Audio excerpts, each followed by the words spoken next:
लगभग 40 से ज़्यादा करोड़ की स्कॉलरशिप हमारे बच्चों को मिली है। उसमें से हमारा ग्लोबल स्कॉलर प्रोग्राम है, उसमें से लगभग लास्ट ईयर 50 से ज़्यादा बच्चों को एडमिशन भी मिला, इंक्लूडिंग ऑक्सफोर्ड, कैम्ब्रिज, हार्वर्ड और टीयर 2 यूनिवर्सिटीज़। उसमें से 20 लोगों को फुल फंडेड स्कॉलरशिप। अपना ऐसा इंस्टीट्यूशन होना चाहिए जहाँ फ्यूचर लीडरशिप कैटर करे। जैसा ब्लैक मूवमेंट से हम सीख पाए कि वहाँ पे हर एक सेक्टर में ब्लैक लीडरशिप हमको दिखता है।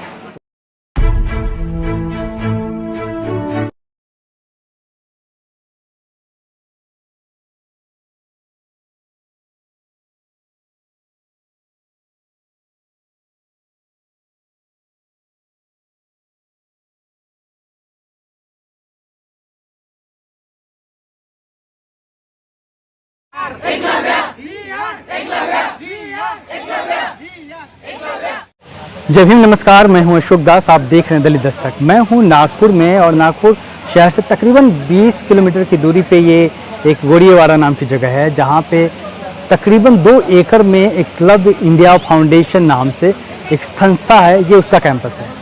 एक क्लब इंडिया फाउंडेशन को 7 साल पूरे हो चुके हैं और 1-2 जून में इसका रीयूनियन का प्रोग्राम है, जिसमें जो इससे जुड़े हुए बच्चे हैं, जो लोग हैं, वो यहाँ पे आए हैं। क्लब इंडिया फाउंडेशन का सफ़र जब 7 साल पहले शुरू हुआ था तो किसी ने नहीं सोचा था कि 7 साल में क्लब इंडिया फाउंडेशन यहाँ तक पहुँच जाएगी। ये ऑर्गेनाइजेशन किस तरीके से काम करता है, इस खबर में हम बात करेंगे उसकी, एक क्लब इंडिया फाउंडेशन की कहानी की।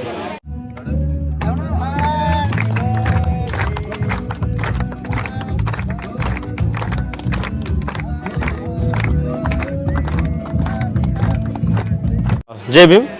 मैं प्रशांत चौहान, को फाउंडर एकलव्य इंडिया फाउंडेशन। मेरे साथी राजू, स्मिता, आकाश आप देख सकते हैं। और हम लोग एजुकेशन हायर, खासकर मार्जिनलाइज कम्युनिटीज़ के हायर एजुकेशन एक्सेस और लीडरशिप के लिए काम कर रहे हैं। मैं यवतमाल डिस्ट्रिक्ट के छोटे से एक तांडा से एक नॉमेडिक ट्राइब कम्युनिटी से बिलोंग करता हूँ। और 2017 में हमने एकलव्य की नींव रखी। हम जब Tata institute of social science में पढ़ रहे थे, मैं और राजू, तब हमको लगा कि जिस जर्नी से हम गुजरे हैं उससे लाखों स्टूडेंट गुजर रहे हैं और इन स्टूडेंट को कहीं ना कहीं हमारे एक्सपीरियंस से गाइडेंस की ज़रूरत है। 2017 में जब हम लोग टिस से पास आउट हुए तो हम हमारे गांव के, हमारे जो कम्युनिटी के हैं, उन स्टूडेंट को अच्छी यूनिवर्सिटी में एडमिशन दिलाने के लिए उनको हम लोग ने गाइडेंस शुरू किया। 2019 में संस्था को हमने रजिस्टर किया और धीरे धीरे उसका जो प्रोग्राम है वो उसको हम लोग बढ़ाते गए। गांव में या रूरल एरिया में अवेयरनेस नहीं है, इन्फॉर्मेशन नहीं है। काफ़ी सारी अपॉर्चुनिटी है जिसके बारे में दूर दराज के इलाकों में पता नहीं है, जैसे कि सेंट्रल यूनिवर्सिटी, टाटा इंस्टीट्यूट है। ऐसे यूनिवर्सिटी का नाम गांव में बच्चों ने कभी सुना नहीं है। तो हम ऐसे अच्छे यूनिवर्सिटीज़ जहाँ पे क्वालिटी एजुकेशन अवेलेबल है, ने अवेयरनेस वर्कशॉप पूरे महाराष्ट्र में शुरू किया। इस अवेयरनेस वर्कशॉप की खासियत ये थी, जो स्टूडेंट ऐसी जर्नी से गए हैं वो स्टूडेंट उस वर्कशॉप में आके स्टूडेंट्स को बता देते कि हम भी टिस में, हम JNU में, हम अच्छी यूनिवर्सिटी में पढ़ रहे हैं और आप भी हम जैसे जाके वहाँ पे पढ़ सकते हैं। तो इससे स्टूडेंट को बहुत ही कॉन्फिडेंस मिलता था। डेव्हलपमेंट मॅनेजमेंटसाठी सिलेक्शन झालेलं academy, he is engineer but आता डेव्हलपमेंट सेक्टरमध्ये स्विच करतोय। नमस्ते, मेरा नाम स्मिता है। मैं एकलव्य इंडिया फाउंडेशन की को फाउंडर एंड डायरेक्टर हूँ। मैं मेनली ऑपरेशन देखती हूँ। हमारे यहाँ पे 3 प्रोग्राम है, undergraduate, postgraduate and global scholar programme. Undergraduate programme में हम लोग 12th ग्रेड जो स्टूडेंट होते हैं उनके साथ काम करते हैं। उनको हम हायर एजुकेशन की क्या क्या अपॉर्चुनिटीज़ है, कौन सी यूनिवर्सिटीज़ है, कौन से कोर्सेज है एंड कहाँ है, तो इसके बारे में इंफॉर्मेशन देके उनको अच्छी यूनिवर्सिटीज़ में एडमिशन लेने के लिए ट्रेन करते हैं, मेंटरिंग करते हैं। And same in postgraduate mentoring programme, जहाँ पे हम लोग ग्रेजुएट स्टूडेंट्स के साथ काम करते हैं। तो उसमें हम लोग मास्टर्स से भी क्या क्या अपॉर्चुनिटीज़ है, कौन से कोर्सेज है, क्या यूनिवर्सिटीज़ है और वहाँ पे स्कॉलरशिप से हॉस्टल की क्या क्या अपॉर्चुनिटीज़ होती है, इसके बारे में गाइडेंस प्रोवाइड करते हैं एंड उनको हेल्प करते हैं इंडिया के टॉप इंस्टीट्यूशंस में masters programme and fellowship programme में एडमिशन लेने के लिए। एकलव्य की जर्नी कैसी रही? सो जब एकलव्य की शुरुआत हुई थी तो हमने 7 लोगों को इम्पैक्ट किया था फर्स्ट कोहॉर्ट में।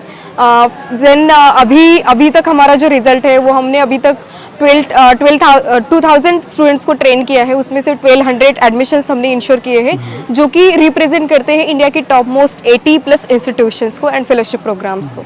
चुनौतियाँ क्या है इस बीच में जब से आप लोग काम कर रहे हैं? There are multiple challenges that we face actually. तो उसमें से एक है कि काफ़ी रिसोर्सेज की दिक्कत आती है। हम सभी फाउंडर्स एंड हमारा टीम जो है, हम सब लोग फर्स्ट जनरेशन लर्नर्स हैं। हम सोशो इकोनॉमिकल बैकवर्ड कम्युनिटीज से भी बिलोंग करते हैं, ऑलमोस्ट नोमैडिक या ST कम्युनिटी से बिलोंग करते हैं।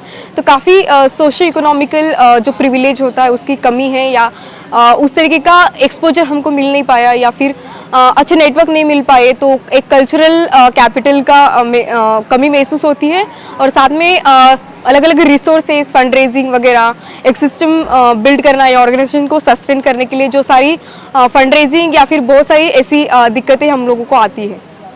मी 4 वर्षापासून शिक्षणापासून वंचित आहे। मी कॉलेज जात नाही, फक्त एक्झामला मी जातोय, कामं करतोय।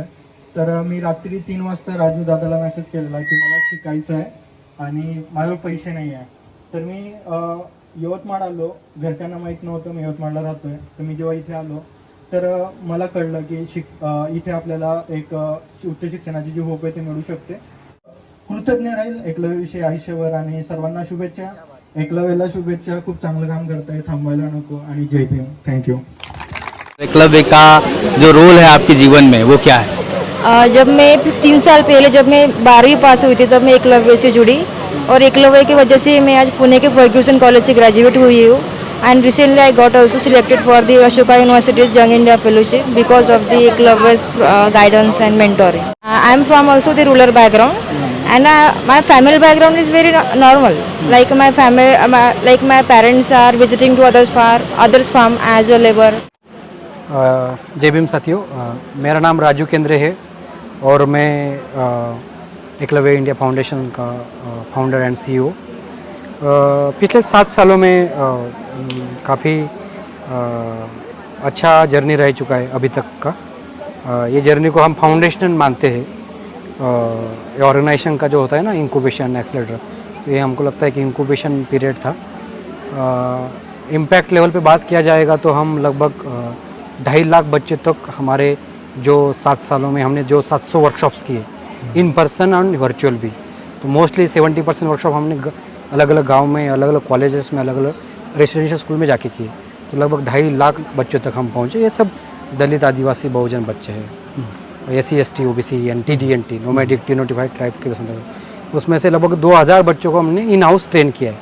अभी ये 6 साल का मैं बता रहा हूँ, इस साल का तो बड़ा रिजल्ट आएगा, अभी उसका हम वेट कर रहे हैं। बट 6 सालों में हमने लगभग 2000 बच्चों को हमारे रेसिडेंशियल कैंपस में, बूट कैंप्स में ट्रेन किया है। उसमें 1200 बच्चे हमारे 80 मतलब 80 से ज़्यादा देश के और विदेशों के संस्थानों में पढ़ रहे हैं, पास आउट है, अलग अलग फेलोशिप प्राप्त कर चुके हैं। और लगभग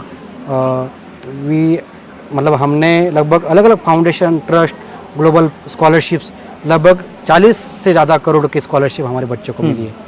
उसमें से हमारा ग्लोबल स्कॉलर प्रोग्राम है, उसमें से लगभग लास्ट ईयर 50 से ज़्यादा बच्चों को एडमिशन भी मिला, इंक्लूडिंग ऑक्सफोर्ड, कैम्ब्रिज, हार्वर्ड और Tier 2 यूनिवर्सिटीज़। उसमें से 20 लोगों को फुल फंडेड स्कॉलरशिप मिला। और एक इम्पोर्टेंट जो बात हम कहते हैं कि माइक्रो OBCs है, विद इन शेड्यूल ट्राइब्स है, शेड्यूल कास्ट है, छोटे समुदाय जो है उनका रिप्रेजेंटेशन तो बहुत निग्लिजिबल होता है एजुकेशन में। तो हमारे एकलव्य में अभी तक 200 छोटे समुदाय आ चुके हैं। सिलेक्शन झालेलं, गरवारे कॉलेजमध्ये पण सिलेक्शन झालं होतं, पण इथं नागपूरमध्ये आल्यावर त्याला समाज कल्याणचं हॉस्टेल भेटलं आणि त्याचे प्रॉब्लेम कमी होतील म्हणून तो इथं ॲडमिशन घेतलं, नाहीतर त्याला पुण्यामध्ये फर्ग्युसनमध्ये आणि गरवारेमध्ये शिकण्याची इच्छा होती। आणि त्याचं सध्या आपल्या मास्टर्ससाठी म्हणजे मास्टर एज्युकेशनसाठी भोपाळ कॅम्पसला सिलेक्शन झालेलं। अपने परिवार में पहले हो पढ़ने वाले? Yes sir. तो अगर एकलव्य नहीं होता तो क्या पढ़ पाते? पढ़ तो पाता, पर वो हायर एजुकेशन का जो सपना एकलव्य ने दिखाया है शायद वो कभी देख नहीं पाता मैं। वो बहुत मुश्किल होता, ग्रेजुएशन के बाद या फिर PG करना वो लगभग नामुमकिन था मेरे लिए। और अभी भी मतलब स्ट्रगल चालू है कि आगे हायर एजुकेशन के लिए कि मैं क्या कर सकता हूँ, जिसके लिए एकलव्य काफ़ी सपोर्ट कर रहा है। किस तरीके का सपोर्ट करता है क्लब? जैसे कि मेंटोरिंग करना, अब हम कहाँ जा सकते हैं, हमारे लिए क्या बेस्ट है, वो लोग अपॉर्चुनिटीज़ हमको पोस्ट करते हैं कि आप यहाँ पे अप्लाई कर सकते हो करके, उसके लिए हेल्प करते हैं। एप्लीकेशन लिखना, फॉर्म भरना, या फीस हो तो फीस के लिए भी सपोर्ट करते हैं। अगर हम 2000-3000 रुपये अगर फीस रही एप्लीकेशन फीस, तो उसके लिए भी सपोर्ट रहते हैं। अच्छा, फाइनेंशियल हेल्प भी करते हैं? फाइनेंशियल हेल्प करते हैं। आपके घर में कोई पढ़ा लिखा है आपके पहले? नहीं, मैं ही हूँ पहला। मेरे माँ बाबा वगैरह है, पर वो प्राइमरी एजुकेशन हुआ है उनका, उसके बाद वो उन्होंने पढ़ाई नहीं। फ्यूचर प्लान क्या है और गोल क्या है? क्लब में कहाँ पहुँचना चाहता है, इसको कहाँ देखना चाहते हैं आप? डॉक्टर बाबा साहब अम्बेडकर जी ने पीपल्स एजुकेशन सोसाइटी शुरू किया था, जिसके माध्यम से मराठवाड़ा और महाराष्ट्र के विभिन्न जिलों से काफ़ी बच्चे का एक जनरेशन बहुत अच्छा पढ़ा है। कर्मवीर भाऊराव पाटिल जिन्होंने वेस्टर्न महाराष्ट्र में रयत शिक्षण संस्था शुरू किया, उसमें लाखों बच्चे पढ़े। हमारे विदर्भ रीजन से शिवाजी शिक्षण संस्था है, जिससे वो खुद अब्रॉड पढ़ के थे, जब बाबा साहब के कंटेम्प्रेरी थे, वो उनके भी एक नेटवर्क है इंस्टीट्यूशन का। बट मेरा वैसा एक सपना है कि ये 21वीं सदी में, तो मैं सोच रहा हूँ कि अगले 20-30 साल में, क्योंकि मेरा पूरा लाइफ इसको ही मैं देना चाह रहा हूँ, मुझे इसमें मज़ा सेटिस्फेक्शन है, तो मेरा लॉन्ग टर्म सपना है कि एक इंटरडिसिप्लिनरी इंस्टीट्यूशन, एक नेटवर्क ऑफ इंस्टीट्यूशन, एक यूनिवर्सिटी अपने लोगों के लिए खोलूँ। मेरा सपना है कि अपना ऐसा इंस्टीट्यूशन होना चाहिए जाके फ्यूचर लीडरशिप कैटर करे, जैसा ब्लैक मूवमेंट से हम सीख पाए कि वहाँ पे हर एक सेक्टर में ब्लैक लीडरशिप हमको दिखता है। और शॉर्ट टर्म की बात करेंगे तो मैं देख रहा हूँ कि बाय 2030, मतलब अगले 6-7 सालों में लगभग मोर देन 5000 बच्चे अपने बहुजन समाज से दुनिया भर के 250 जो टॉप संस्थान हैं, अपना एक नेटवर्क दुनिया भर के संस्थानों में रहे। जैसा कि आप टाटा इंस्टीट्यूट में जाएंगे या JNU में, IIT में जाएंगे या अजीम प्रेमजी में जाएंगे, आपको डबल डिजिट में एकलव्य नालंदा के बच्चे मिलेंगे, आपको 30-40 बच्चे मिलेंगे। इसी बार हमारे इस कैंपस के लगभग 30 बच्चे अजीम प्रेमजी में जा रहे हैं पढ़ने को।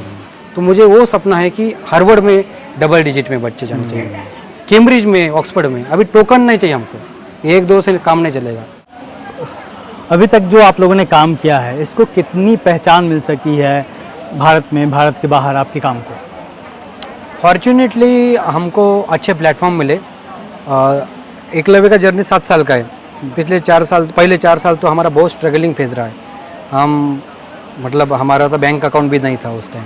पिछले 3 सालों में आप ग्रोथ देखेंगे in terms of numbers and resources.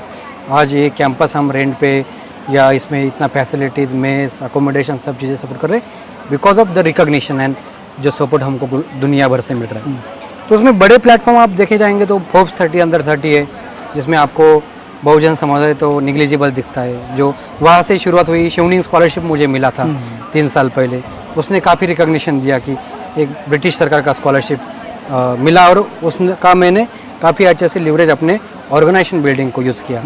वहाँ पे काफ़ी अच्छा नेटवर्क मिला लंदन में, UK में। और अशोका फेलोशिप है, दुनिया भर का नाम माने जाने वाला, सोशल एंटरप्रेन्योरशिप के लिए माने जाने वाला फेलोशिप है। उसका मुझे लास्ट ईयर एफिलिएशन मिला है फेलोशिप का। रॉयल सोसाइटी का एक ऑनररी फेलोशिप है। अभी मैं जर्मन चांसलर फेलोशिप जो मिला है मुझे, उसमें मैं हायर एजुकेशन पे रिसर्च करने जा रहा हूँ।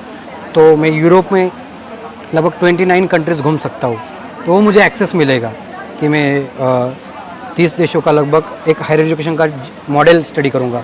वहाँ पे क्या चीज़ें, मार्जिनलाइज कम्युनिटीज़, वहाँ पे जो कम्युनिटीज़ है उनके लिए क्या पॉलिसीज़ बनाई, वो हमारे देश में, हमारे एरिया में कैसे एडवोकेसी और पॉलिसी लेवल पे काम कर सकती है, उसका मैं स्टडी करूँगा। रिसेंटली ऑफिशियल अनाउंसमेंट नहीं कर सकते, बट US का एक बड़ा ग्रांट हमको मिल रहा है, वो 1 महीने में ऑफिशियल, हाँ बात चल रहा है। तो फॉर्चुनेटली मुझे लगता है कि मेरा एक क्लियर स्टैंड है, काम आप प्रामाणिक तरीके से करते जाओ, लोग आपके तरफ देखते हैं। हाँ, एक फैक्ट है कि हम जब कास्ट का बात करते हैं, जब हम हमारे आइडेंटिटी की बात करते हैं, हम हमारे इश्यूज़ का बात करते हैं, रियल इश्यूज़ का, तो लोग हमको कैंसिल करते हैं, थोड़ा उसमें स्ट्रगल भी होता है। पर मुझे ये भी विश्वास है कि दुनिया भर में ऐसे लोग हैं जो आपको सॉलिडेरिटी लेवल पे या आपके काम में इन्वेस्ट करना चाहते हैं, socio emotionally, resources wise. Education पे काम करना ही क्यों चुना आपने?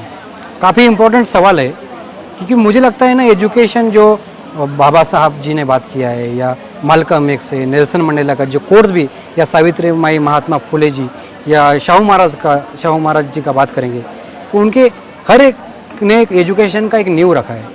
और मुझे क्लियरली, मैं हमेशा हमारे स्टूडेंट को बताता हूँ, education is the only tool जो आपका जनरेशनल जो गैप है वो ब्रिज कर सकता है। आपके पास 40 एकड़ खेती है, समझो कि मराठा कुंभी या बड़ा पाटिल है गांव का, उसके पास खेती है, वो शायद कम होने से कम हो जाएगा, वो एक 50 लाख 10 लाख 20 लाख कमा पाएगा। बट वो जो सोशो कल्चरल वाला जो मोबिलिटी है, मुझे लगता है वो एजुकेशन ही दे सकता है। तो जैसा फॉर एग्जांपल मेरा एग्जांपल है या प्रशांत स्मिता का, हमारा सबका एक एग्जांपल है, यहाँ पे जितने भी स्टूडेंट है इनका एक सबका एग्जांपल है। मेरे फैमिली में मेरे माँ पिताजी 7 और 9 उम्र में शादी किए, 7 नोमैडिक कम्युनिटी से थे, 7 और 9 का उम्र, मेरी माँ ने प्राइमरी में पढ़ाई छोड़ दिया। तो अभी उनके तो माँ पिताजी तो कुछ पढ़े ही नहीं, स्कूल में गए ही नहीं, और अभी मेरा जनरेशन के थ्रू हम डिग्री किए। तो मैं डिग्री किया तो हमारा इकोनॉमिक मोबिलिटी भी आया, सोशल मोबिलिटी भी आया, एक स्टेटस भी मिला, उनको भी एक अच्छा लग रहा है। और मेरी जो नीस है, अभी मेरे भाई की जो लड़की है, वो जब मैं 12th स्टैंडर्ड तक था, मेरा ज़िंदगी डिस्ट्रिक्ट लेवल का था। मैं अभी दुनिया घूम रहा हूँ, तो मेरा ज़िंदगी ब्रॉड हो गया। 12th स्टैंडर्ड मतलब 18 उम्र तक मेरा ज़िंदगी डिस्ट्रिक्ट लेवल तक है। मेरी जो नीस है, एट द जॉब 7 वो बोल रही है मुझे लंदन में पढ़ना है। ये कैसे हैपन हुआ? लंदन तो हमने कभी सुना ही नहीं था। हमको 25-27 उम्र तक कभी हमने फ्लाइट में, ज़िंदगी में पहली बार फ्लाइट में लंदन जाने के लिए जब गया तब बैठा। तो ये जो नीस बोल रही है आज कि 7वें उम्र की, मुझे अंकल जैसा लंदन में पढ़ना है, मुझे अंकल जैसा बाहर जाना है, विमान में बैठना है, ये कैसे आते हैं? मुझे लगता है कि ये जस्ट एग्जाम्पल नहीं है, एक मोबिलिटी है, ये एजुकेशन ही आपको दे सकता है। तो जैसा कि राजू केंद्र ने कहा कि एजुकेशन ही है जो हमें बदल सकती है। किस तरीके से जो उनकी खुद की जर्नी रही है, वो कहीं ना कहीं ये बताती है कि एजुकेशन ही किसी भी व्यक्ति को एक गांव के व्यक्ति से निकाल के ग्लोबल बना सकती है। तो जिस तरीके से क्लब इंडिया फाउंडेशन सैकड़ों बच्चों की ज़िंदगी बदल रहा है, और जो उसका लक्ष्य है जिसमें वो हज़ारों वंचित समाज के हज़ारों बच्चों की ज़िंदगी बदलना चाहते हैं, वो एक बड़ा ख्वाब है। और आज के वक्त में इसी तरह के ख्वाब देखने की ज़रूरत है, तभी कहीं ना कहीं इस समाज का, जो वंचित समाज है, उसका असली विकास हो पाएगा। देखते रहिए दलित दस्तक, और हमारे चैनल को लाइक, सब्सक्राइब, शेयर भी जरूर करिए। दिली तू आम्हा बोधी वृक्षाची छाया, दिली तू आम्हा बोधी वृक्षाची छाया, कशे ऋण फेडू तुझे एकलव्या, कशे ऋण फेडू तुझे एकलव्या।